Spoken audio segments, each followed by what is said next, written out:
प्रभु यीशु मसीह के नाम में सभी प्रिय भाई बहनों को शालोम अलैकुम।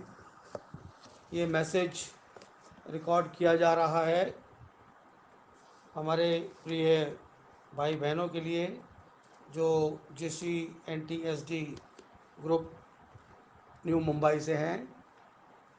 और प्रभु आप सब लोगों को बड़ी आशीष और बरकत दे। आज जो विषय हमने रखा है वो ये है यूहन्ना रचित सुसमाचार, उसका 2 अध्याय और 13 वचन से 17 वचन तक। यहूदियों का फसह निकट था और यीशु यरूशलेम को गया और उसने मंदिर में बैल और भेड़ और कबूतर के बेचने वालों को और सर्राफे को बैठे हुए पाया। तब उसने रस्सियों का कोड़ा बनाकर सब भेड़ों और बैलों को मंदिर से निकाल दिया और सर्राफे के पैसे बिखेर दिए और पीठों को उलट दिया और कबूतर बेचने वालों से कहा, इन्हें यहाँ से ले जाओ और मेरे पिता के घर को व्यापार का घर मत बनाओ। तब चेलों को स्मरण आया कि लिखा है कि तेरे पिता के घर की धूल मुझे खा जाएगी। यहोवा परमेश्वर की आशीष उसके पवित्र वचन के पढ़े और सुने जाने पर हो। आमीन। हम परमेश्वर का धन्यवाद करेंगे उसके अनुग्रह, उसकी दया और करुणा के लिए, और जो उसने आज हमें एक अवसर दिया है कि हम उसके पवित्र नाम की प्रशंसा करें कि उसने हमें आज अपने जीवित वचन के द्वारा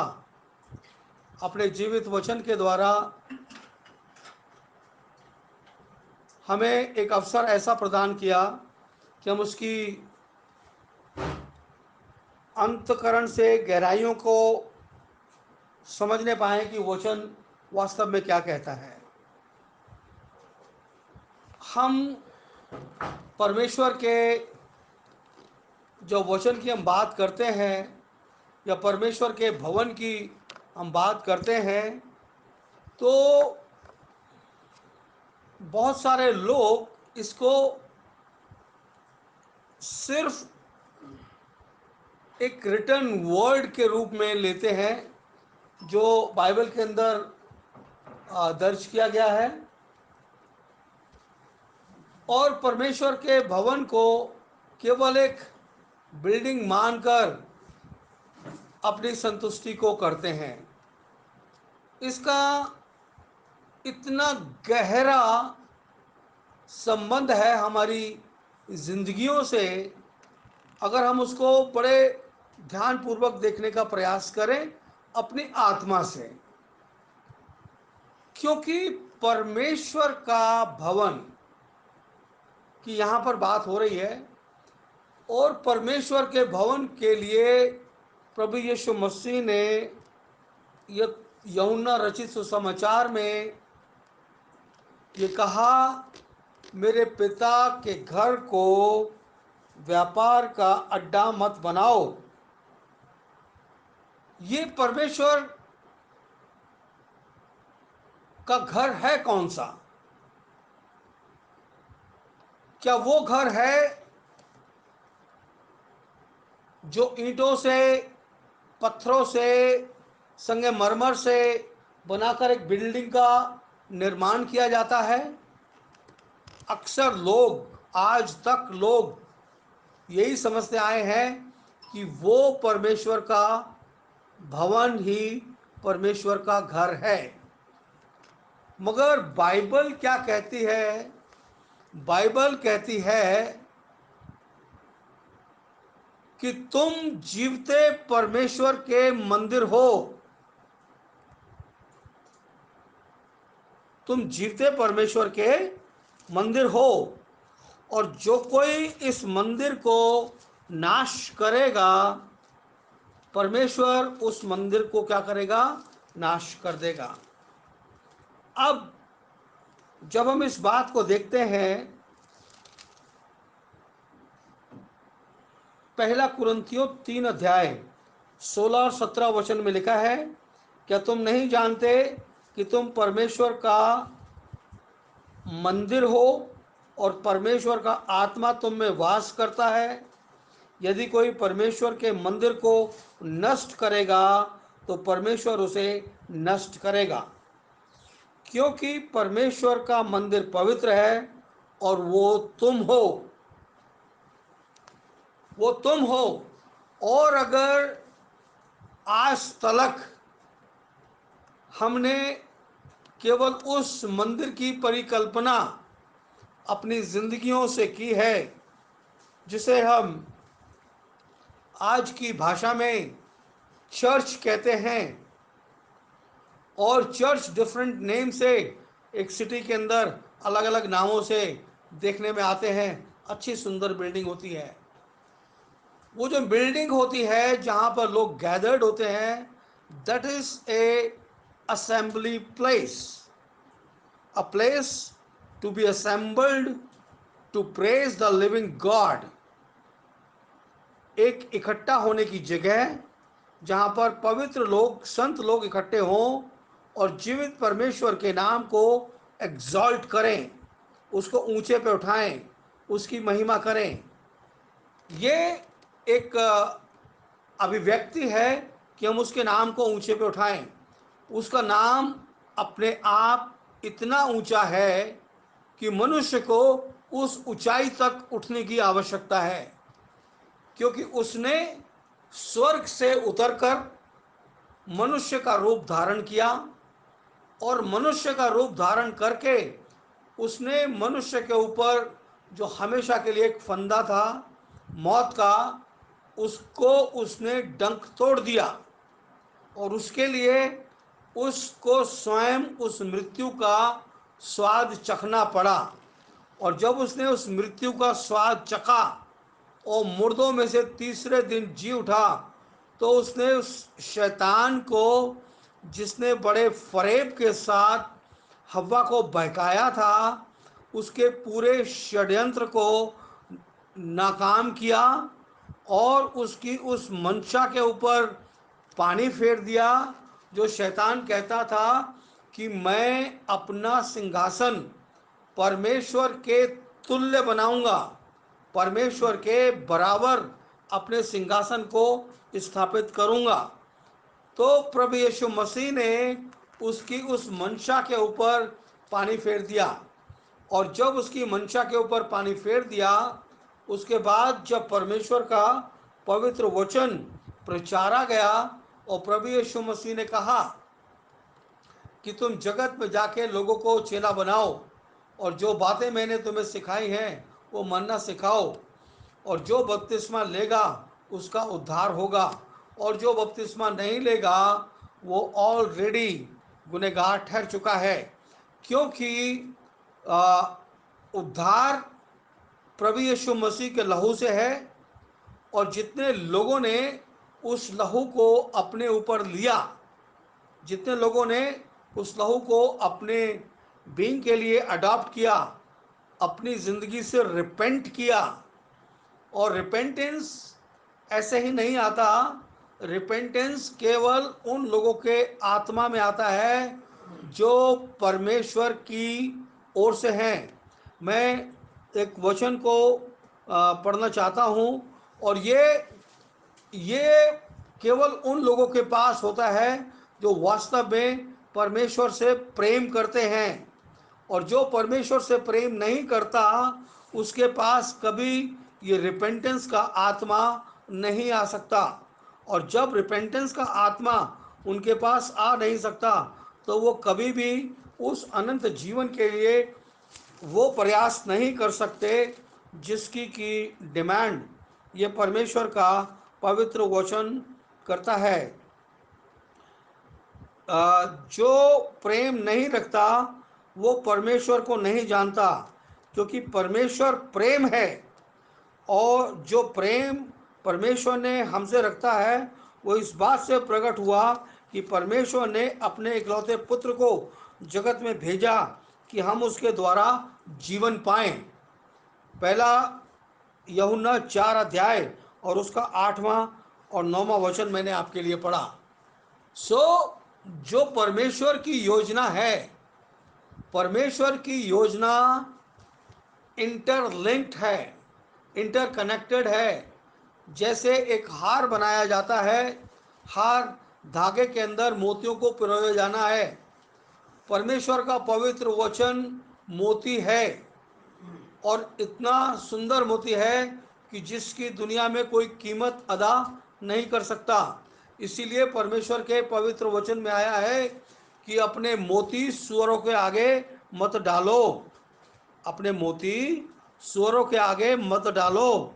जब आप परमेश्वर के उस पवित्र वचन को उस धागे के अंदर पिरोते हैं तो वो एक सूत्र में बन जाते हैं, और वो इंटरकनेक्टेड, इंटरलिंक्ड रहते हैं, और एक खूबसूरत सा हार बन जाता है। और जब वो स्त्रियां उसको अपने गले में डालती हैं तो उसकी खूबसूरती देखते ही बनती है।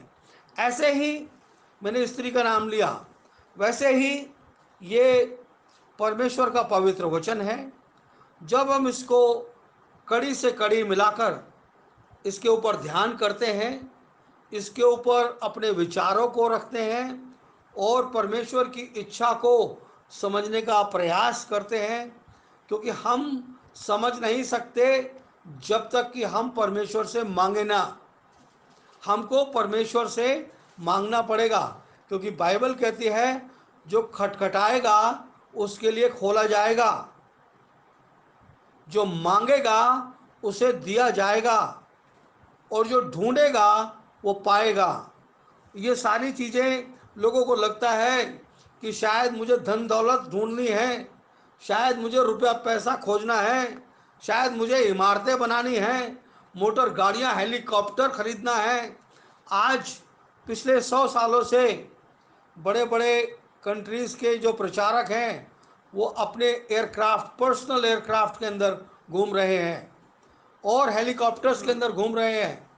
तो जो दुनिया के लोग हैं जो अंधे हैं, अंधे मैं इसलिए कहूँगा क्योंकि उनको दिखता नहीं है, क्योंकि उनको ऐसा लगता है कि सारी आशीष उस हेलीकॉप्टर में है, सारी आशीष उसके पर्सनल एयरक्राफ्ट में है, और इसलिए लोग उसको ब्लाइंडली फॉलो करते हैं। जो परमेश्वर का पवित्र वचन है, जो 7 दफा ताए हुए सोने से भी उत्तम है, जो किसी भी मृतक के अंदर जान डाल सकता है।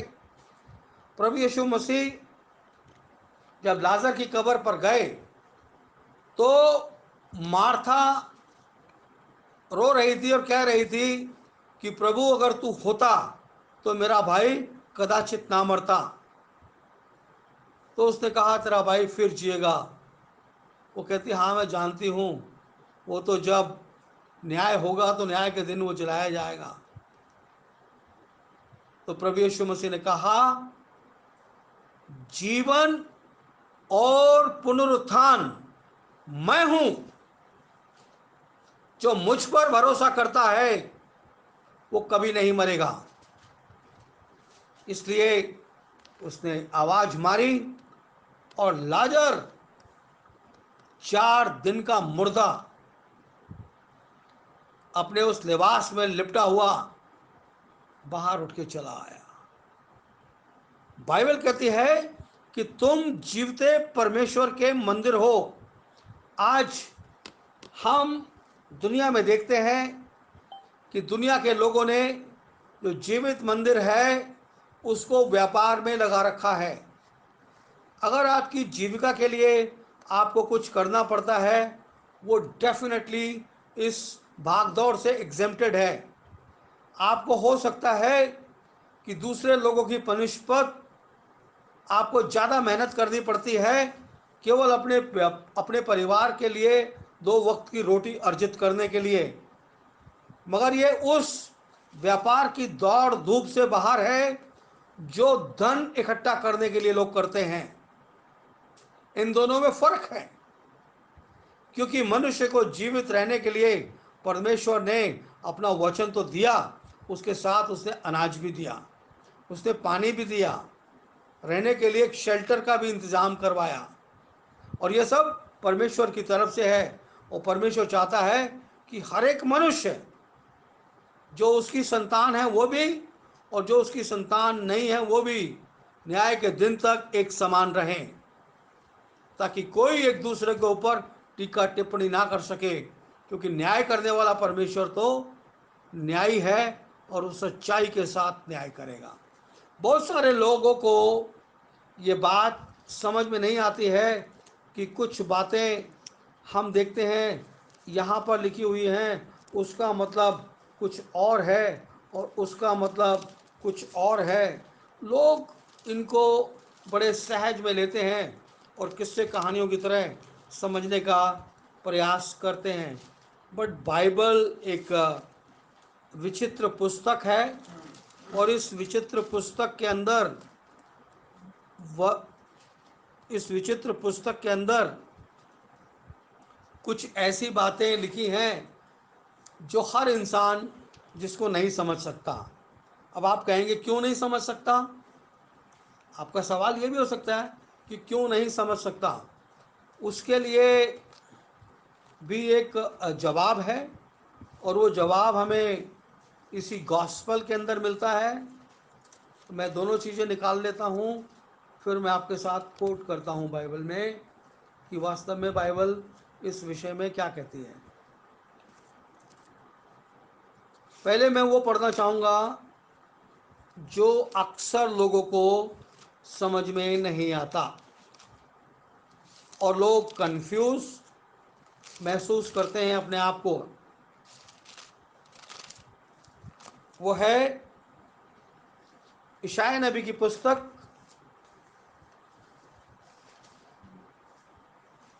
28 अध्याय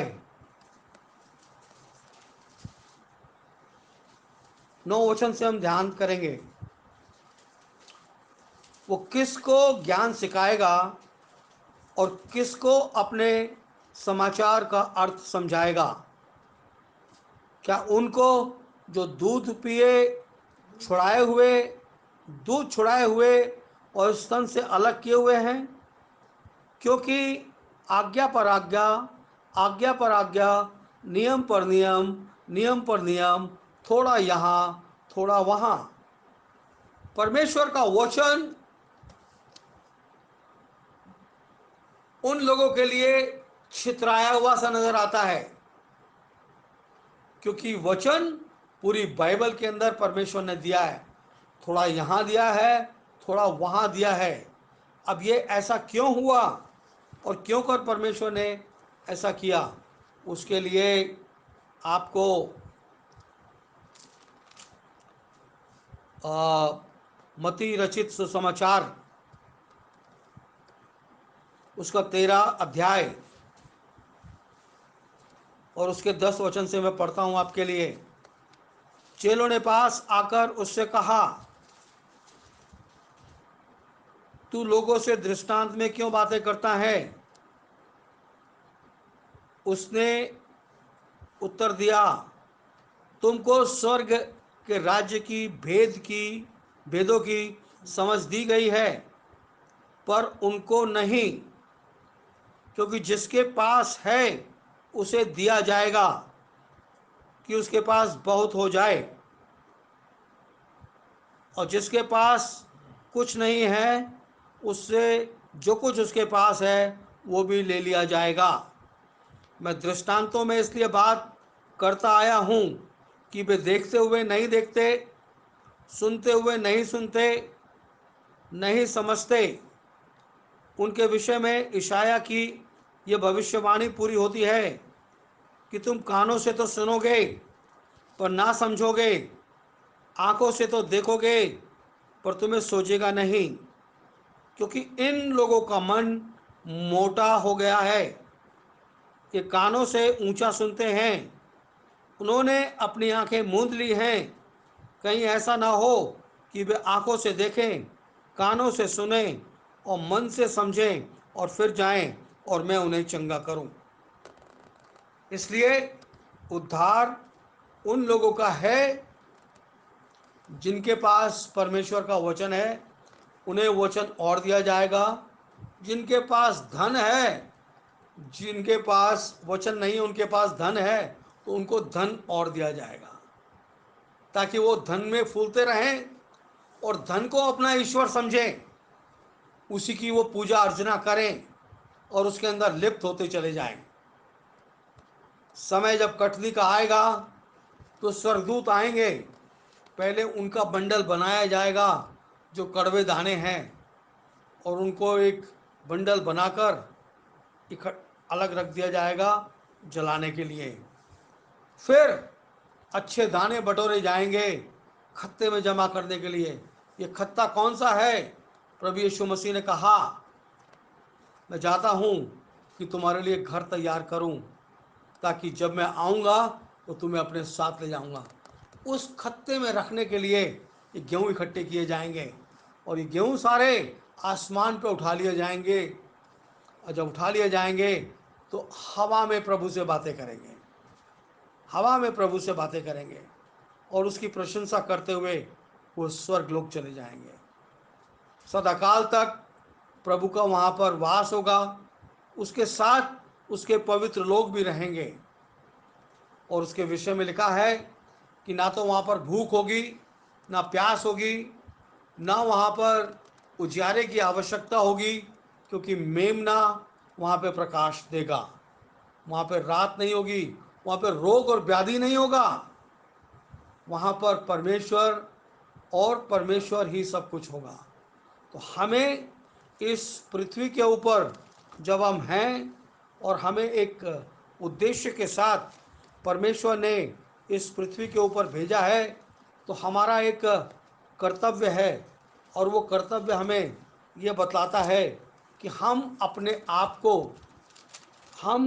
आप को किसी भी सूरत में, अपने आप को, अपने बीइंग को किसी भी सूरत में व्यापार का अड्डा ना बनाएं। ये व्यापार का अड्डा से मतलब क्या है? लालच का स्थान ना बनाएं। क्योंकि जब हम 10 नियम देते हैं, 10 नियम देखते हैं, तो उसमें एक नियम कहता है कि तू कभी किसी पराई वस्तु की लालच ना करना, तू पराई वस्तु का लालच ना करना। हमें लालच की कोई आवश्यकता नहीं है, क्योंकि परमेश्वर का इतना बड़ा नियम है, और वो नियम कहता है कि मनुष्य केवल रोटी से नहीं, परंतु हर एक वचन जो उसके मुख से निकलता है उससे वो जीवित रहेगा। और परमेश्वर अपने लोगों को प्रोवाइड करता है। उससे बड़ा कोई प्रोवाइडर नहीं है, उससे बड़ा कोई इंतज़ाम करने वाला नहीं है। क्योंकि हमने देखा है, हमने गाय बजाय देखा है कि वो कौवे से कहता है कि मेरे नबी को खाना खिला। वो एक विधवा से कहता है कि सारे मुल्क में अकाल पड़ेगा, मगर तू इसकी सेवा करेगी। और 3.5 साल तक उस घर के अंदर जश्न होता रहा, उस घर के अंदर भक्ति होती रही, उस घर के अंदर आराधना स्तुति होती रही। क्यों होती रही? क्योंकि जब जब वो विधवा उस कनस्तर में हाथ डालती थी, उसको मैदा मिलता था। जब जब वो कुप्पी को उंडेलती थी, उसमें से तेल निकलता था। वो पहले रोटी उस नबी के लिए बनाती थी, और फिर रोटी अपने और अपने बेटे के लिए बनाती थी। तो जब तक हमारी प्रायोरिटी हमारा जीवित परमेश्वर है, तब तक हम इस पृथ्वी पर किसी मनुष्य से लज्जित नहीं हो सकते। हमारे पास करोड़ों करोड़ रुपया हो, और उस वक्त भी हमें हो सकता है शांति नहीं मिलती।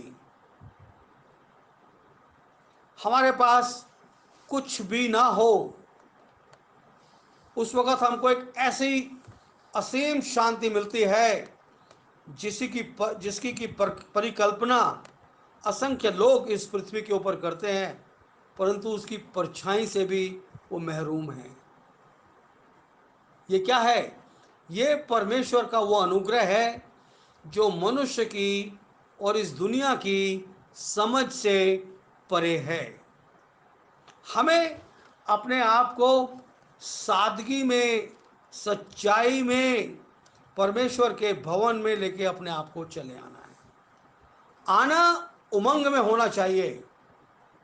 परमेश्वर के भवन में आना एक उमंग में होना चाहिए, क्योंकि हमारा परमेश्वर के साथ एक संबंध है। और वो संबंध क्या है?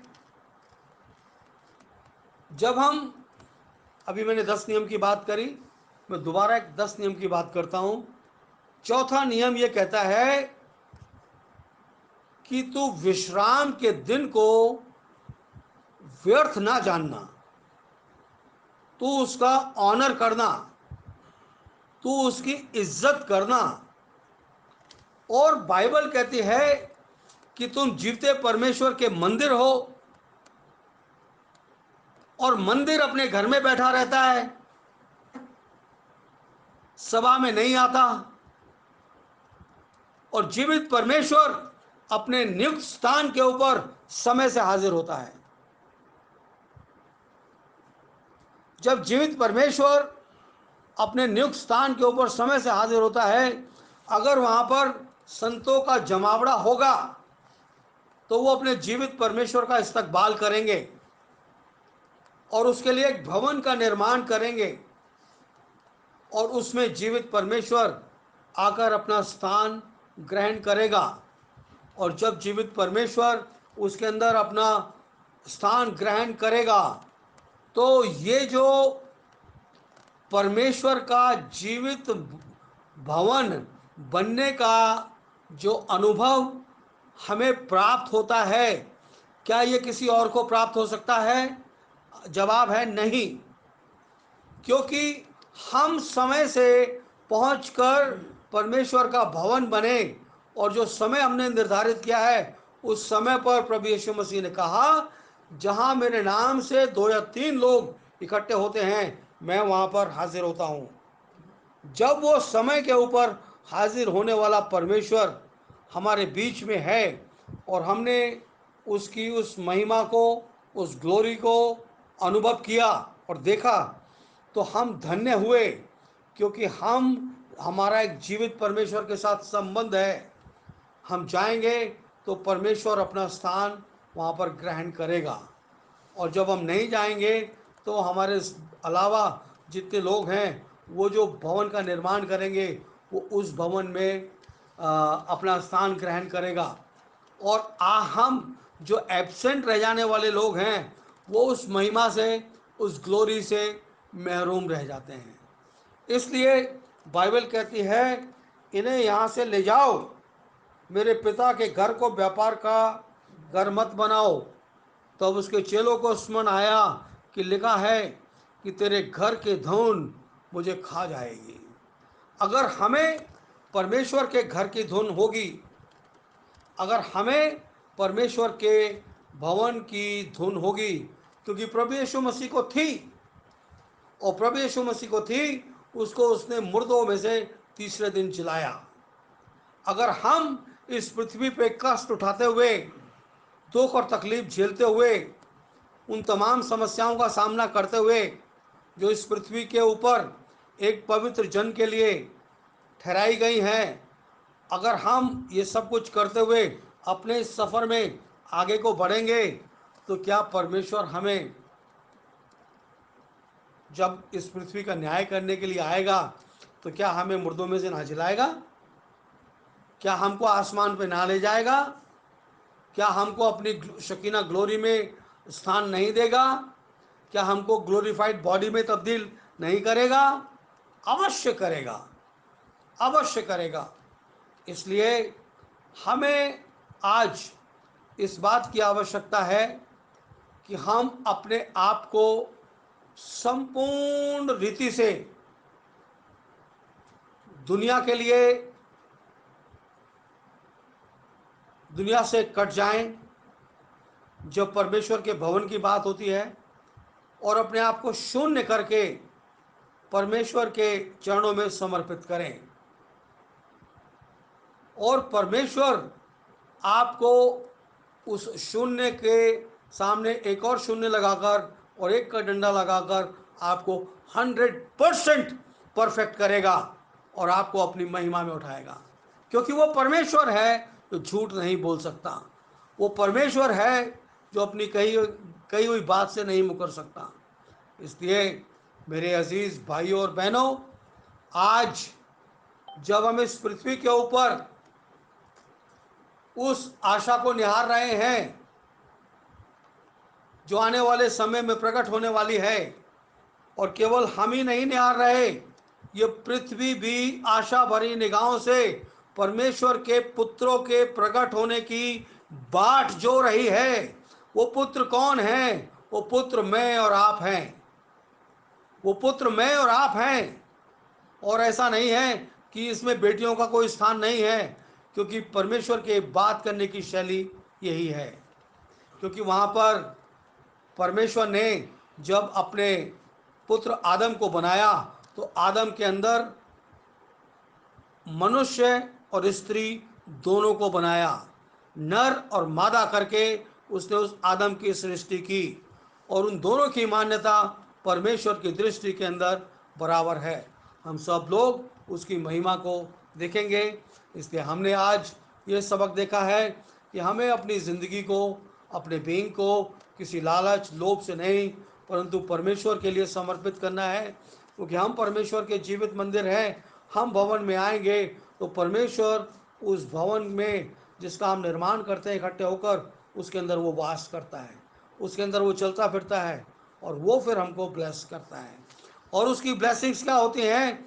वो हमारी ज़िंदगी के अंदर जो हार्डशिप है उसको वो टक्कर देता है, और जो हमारी परेशानियां हैं उनको वो उनकी दिशाएं मोड़ देता है।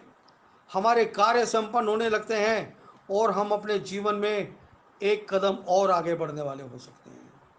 क्योंकि हम इस पृथ्वी के ऊपर मुसाफिर हैं, और मुसाफरत में प्रभु यीशु मसीह हमारे साथ हैं।